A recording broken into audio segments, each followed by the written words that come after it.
Ragazzi, oggi andiamo a scoprire Dubai in un modo folle. Spero di sopravvivere. Buongiorno! Ciao caro! Tutto a posto? Tutto bene? Bene, bene. Ma e adesso dove stiamo andando in jeep? Adesso stiamo andando a correre in deserto, ti porto ad allenarti in deserto. Io in questo video voglio scoprire Dubai, quindi voglio conoscere Dubai. Noi lo conosciamo nel deserto. Tu sei l'italiano che conosco, che è qui da più tempo. Ok, Dubai è un mix di modernità e di tradizione beduina. Anche se sei in un grattacielo di 50 e passapiani, non devi mai dimenticarti che le persone originali di Dubai spesso sono nate nel deserto e hanno quella concezione del tempo, quella concezione dell'incontro con le persone. Oggi ti porto a vedere le origini di Dubai. Quindi andiamo a correre sul deserto. Andiamo. Ma e quanto distante è il deserto da qua? Ci metteremo circa una mezz'ora. Ottimo, così riesco a per digerire arrivare. ancora di più. Ho fatto la cazzata di mangiare tipo un'ora fa, quindi Ecco, bravissimo. non dovevi farlo. Non dovevi farlo, però va bene. Meno male che ti avevo avvisato. Esatto. Quanto dobbiamo correre oggi? Cioè, non voglio morire. Non ti prometto nulla. No, allora, non faremo un allenamento lunghissimo di resistenza. Proverò a farti fare qualcosa di affascinante che comunque ti porterà a percepire le difficoltà del deserto. Non arriveremo al limite sicuramente, ma sarà comunque sufficientemente intenso. Fai conto che quando sei in deserto, adesso non fa caldissimo, ma anche in 10-15 minuti puoi arrivare a sentire il cuore che ti schizza fuori dal petto perché magari fa troppo caldo, perché magari hai già le pulsazioni a 1000, perché magari la sabbia è particolarmente soffice. Quindi faremo un percorso graduale, ci metteremo anche un minimo di orientamento. Quindi vedremo se lasciarti tipo da solo o comunque farti Cioè, tu mi passi a prendere in hotel, Crash mi test. porti in deserto, chi si è visto si è visto. Beh, i soldi per il taxi ce li hai nel caso? Sì, come chiamo Karim. Esatto. O magari staremo comunque insieme, però lascerò guidare a te, quindi ti farò orientare nel deserto. La vedo problematica questa cosa. No, non è mai morto nessuno finora. Non è mai morto finora. Qui siamo già al confine, quindi ci si mette relativamente poco ad uscire dalla città. Sì, diciamo che Dubai è molto estesa. Qua siamo in un'area dove praticamente già vedi che non ci sono più chissà quanti grattacieli. A mano che vai via dalla città si abbassa l'altezza dei palazzi, anche se poi ogni tanto spunta qualche birillone o magari qualche gruppo di palazzi o di ville. Fai conto che abbiamo ancora un quarto d'ora, 20 minuti per arrivare lì dove inizieremo a correre. Quindi stiamo andando belli verso l'entroterra. Noi abbiamo esattamente il Burj Al Arab alle nostre spalle. Questa è la D63, il mare, e noi stiamo andando esattamente verso il deserto. Sono sempre stato curioso, ci sono strade che tagliano il deserto? Diciamo che il deserto vero qui non c'è, perché alla fine, come vedi, è tutto costruzioni. Però lì dove stiamo andando prima era proprio una zona desertica e adesso ci sono, se non delle arterie, comunque delle strade anche a scorrimento veloce che magari lo circoscrivono. Quindi se mi perdo prendo una direzione e vado verso quella direzione. Prima o poi incrocerai una strada e puoi chiamare Uber. Tu pensa che una volta sono rimasto fermo con la motocicletta in pieno deserto. Praticamente ero partito con la moto, quando sono arrivato lì ho avuto un problema, non sono riuscito più a ripartire. Praticamente mi hanno rimandato le chiavi di riserva per mettere le moto, era un problema di chiavi, e mi è arrivato il tassista lì nella posizione che avevo mandato, mi ha portato le chiavi e è andato via. Se fosse stato senza tecnologia Lasciavo lì la moto e tornavo a piedi.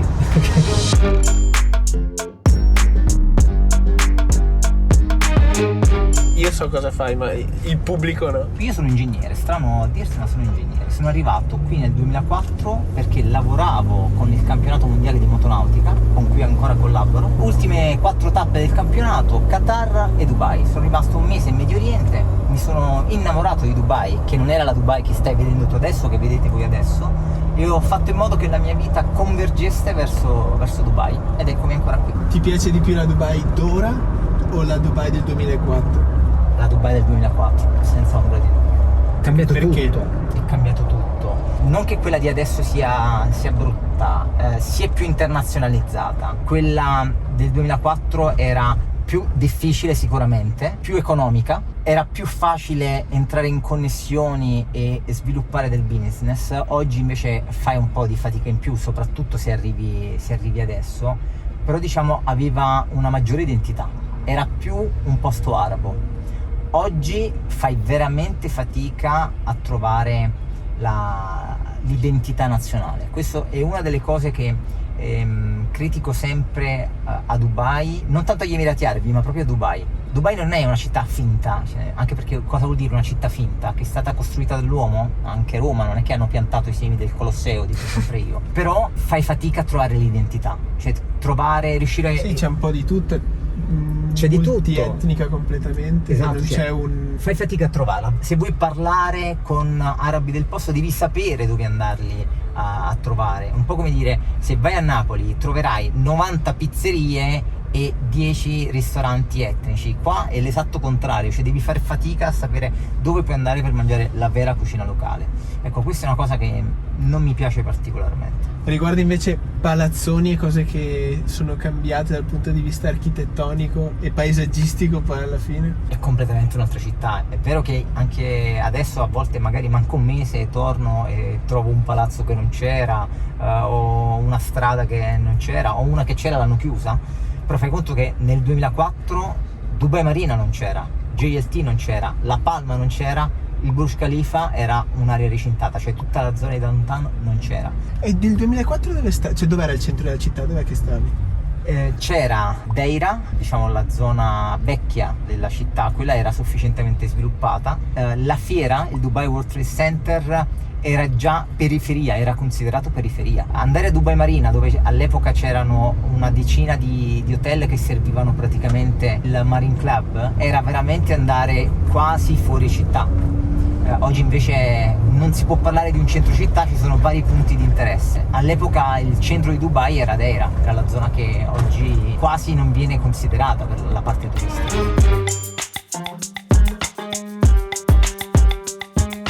Vuoi non raccontare della pista ciclabile di Al Qudra, di com'è nata? Allora, qui siamo all'inizio della pista ciclabile di Al Qudra. È la prima pista ciclabile di Dubai. Chi ci sta andando deve aver coraggio. Tipo te hai molto coraggio. Sì, vabbè, ci sono 35 gradi fuori. Qua c'è già un primo parcheggio della ciclabile e dall'altra parte della strada, bordo strada, c'è una ciclabile. La leggenda narra che un ciclista stava andando lungo la strada per allenarsi, è stato affiancato da un'auto, era Sheikh Mohammed, lo ha invitato a non andare lungo la strada perché era pericoloso. E questo qui fa: e io dove posso andare in bici? Non ci sono ciclabili qui a Dubai. Il giorno dopo hanno iniziato la costruzione di questa pista ciclabile che si sviluppa per 20 km lungo questo tronco principale, un anello di 50 km dove noi oggi andremo a correre, non tutti e 50 però in quell'area lì, e poi hanno fatto altre 2 orecchie, praticamente 2 deviazioni tipo le orecchie di Topolino, per un totale di 130 km. Allenati. Ecco. Così impari. Da qui solo deserto.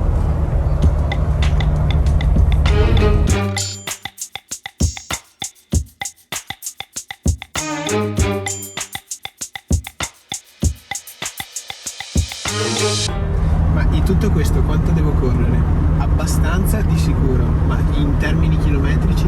E dipende, perché potremmo scoprire che dopo un quarto d'ora hai spinto troppo e interrompiamo l'allenamento. A me a volte è capitato di andare lì pensando di fare chissà cosa e dopo un quarto d'ora, 20 minuti magari ho dovuto sospendere l'allenamento per il troppo caldo. O magari iniziamo piano, vediamo che resisti e magari faremo un'ora, un'ora e mezza. Ma a che ritmi? A che ritmi bisogna correre? Quando sei in deserto non pensi a fare il passo, cioè non è la maratona dove fai 4 km, 5 km, no, pensi a dire: io ho lasciato l'auto in un posto e devo tornare all'auto vivo. Questo è l'unico criterio che... Ottimo, mi piace questo criterio. Quello che vedi adesso con vegetazione anche spontanea non viene considerato un vero e proprio deserto, è una zona pre-desertica. Il vero deserto lo trovi ad Abu Dhabi, anche se ci saranno dei momenti in cui magari sei all'interno di una zona con tutte piccole dune di 10, 15, 20 metri dove rischi di perdere comunque l'orientamento, cioè anche in un chilometro tu puoi perderti perché non è facile orientarsi. Intanto per terra sull'asfalto si vede il liquido del caldo dell'asfalto che si liquefa. È vero che nel deserto le temperature sono più eccessive sia in positivo che in negativo, cioè qui fa più caldo di giorno e più freddo di notte o no? È vero che il percepito è diverso, sicuramente, più che altro che soprattutto durante il giorno il deserto ti asciuga, cioè proprio ti prosciuga tutti i liquidi. Quando vai a fare lunghe esperienze in deserto è facile che magari hai una sete che non riesci a spegnere bevendo, perché sono proprio tutte le mucose che si sono seccate fondamentalmente, quindi è quel percepito che fa la differenza, oltre al fatto che dopo che sei stato tanto tempo al sole con queste temperature anche la sera senti più freddo, ovviamente. Ridimmi la cosa di prima, di sicurezza. Dai, scendi dall'auto, inizia a prendere un po' di caldo. Però purtroppo c'era un vento incredibile, quindi cercherò di riassumere il tutto con un voice over. Appena arrivati, Nico mi ha dato subito tutte le norme di sicurezza per evitare il peggio nel deserto. Primo, chiavi sul tergicristallo, così non si perdono e la macchina è sempre a disposizione, tanto a Dubai i furti non esistono. Secondo, considerando che andremo verso il sole, in qualunque momento di difficoltà, se si procede con le spalle al sole, si trova la strada lungo la quale c'è la macchina. Senza maglia? Io corro senza maglia, oggi a te ti consiglierei di tenerla perché sennò ti disidrati ancora di più e magari ti ustioni che non sei abituato. Immedesimandosi nella cultura locale. Non è solo una questione di cultura locale, la gutra è il primo strumento di sopravvivenza nel deserto, perché oltre a isolarti la testa, che è la cosa che devi proteggere, oltre al fatto che non ho i capelli, quindi mi ostinarei, la puoi usare come fasciatura di emergenza, la puoi usare come coperta, la puoi usare per stenderti a terra. Oltre all'acqua, è la prima cosa che devi avere quando sei nel deserto.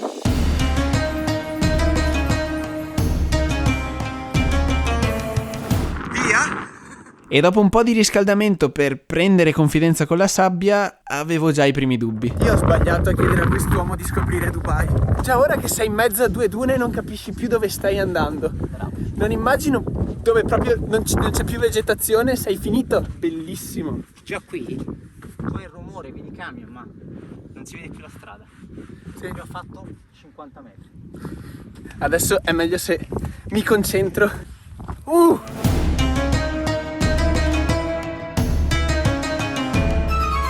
Monti, mari e fiumi e deserti. Attraverserò. Le tue difficoltà, la prima cosa che fai, sali su un punto alto per orientarti. E se c'è solo sabbia, guardi il sole. E poi ci sono tracce di animali, insetti, ratti. È un mondo magico il deserto. E questa è la prima volta, cioè dalle foto non mi rendevo minimamente conto di come potesse essere. You have to feel it.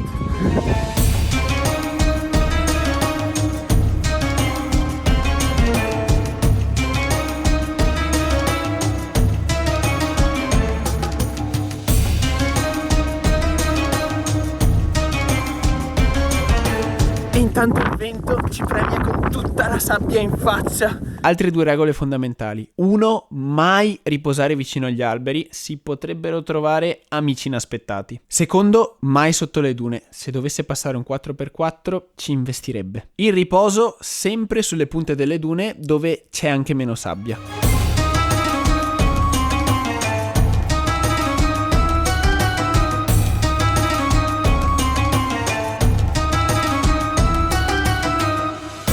Squamato tra sudore e sabbia e questa è la ghetto artificiale. Il capitano mi ha sfidato a riportarlo alla macchina, ma non sa con chi ha a che fare.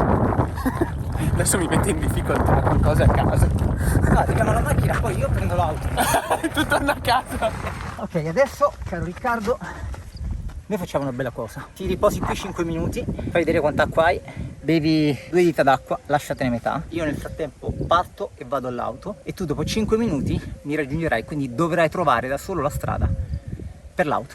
Ciao! A lui piace tantissimo il cazzo di rischio. Cellulare 68%. Sono pieno di sabbia. Al massimo inizio ad andare verso la strada che si sentono i rumori. È abbastanza facile orientarsi con i rumori. Però un po' la tensione di essere da solo nel deserto è esperienza. 5 minuti andati e si riparte. Se devo essere sincero, la sensazione che tra 2 minuti, superati questi alberi, sarò da solo nel deserto, un po' di strizza c'è. Però ragazzi, guardate che bellezza. Giusto, mentre c'è il tramonto. Quindi andiamo, per favore. Poi il mio primo pensiero è stato, vabbè, va via 5 minuti, lascia tutte le orme e ha voglia, segue le sue orme via. Con tutto il cacchio di vento, le orme già non ci sono più. Dopo la palestra costruita in mezzo al nulla, iniziano le dune. Allora, non avete idea, pensarlo è tutta un'altra cosa. Ora sono io alle dune, bello, ti fa provare quel senso di, no, indescrivibile, un po' limite, anche se non è limite, perché è controllata alla fine la situazione. Vento, è proprio bello, non so come comunicarvelo, assurdo. Intanto laggiù si inizia a vedere la strada, perlomeno sono salvo, cerchiamo la macchina così torno anche a casa velocemente. Guardate quanta sabbia ho addosso. Eccolo! Potete chiamarmi il Segugio.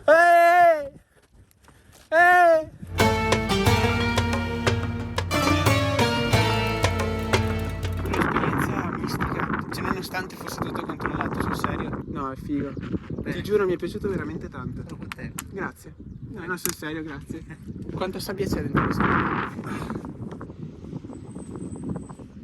Qua ti fermano in aeroporto se ti porti a casa la sabbia. Non è come in Sardegna, tranquillo. Come sempre. I calzini sono così. E intanto il tramonto è magnifico. Qui benzina 50 centesimi al litro, quindi di questa non ti preoccupi.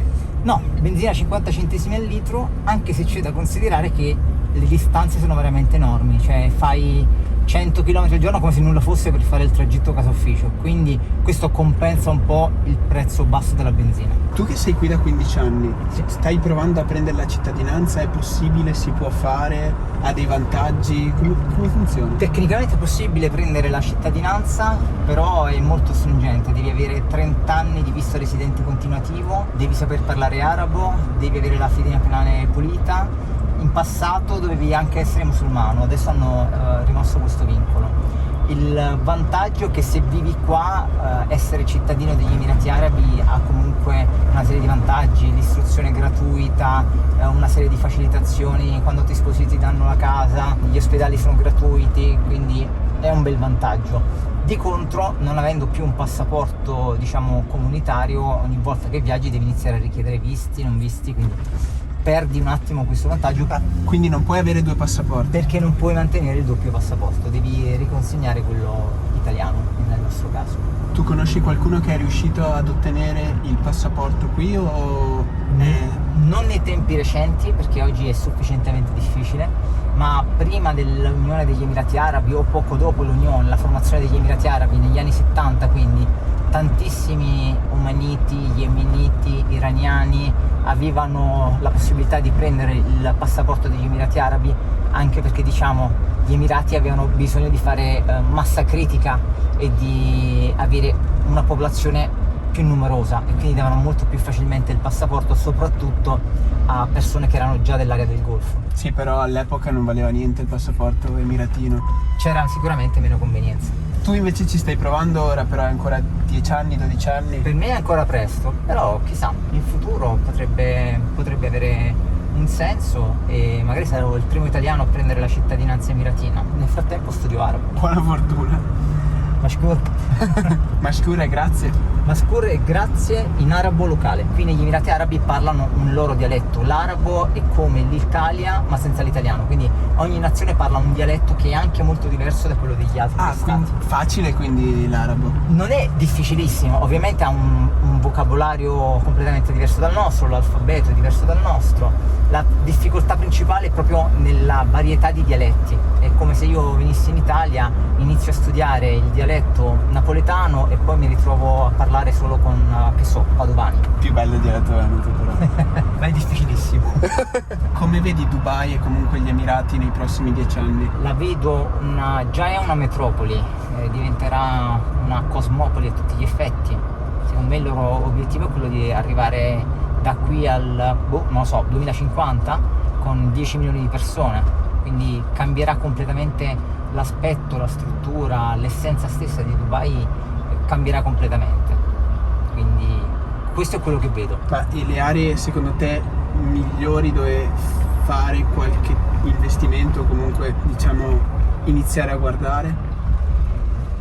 Considerando che la stessa toponomia di Dubai cambierà completamente, mi viene da dire lungo il mare, perché una volta che si è esaurita la costa non puoi continuare a costruire, mentre andando sempre più dentro nel deserto puoi sempre allargarti.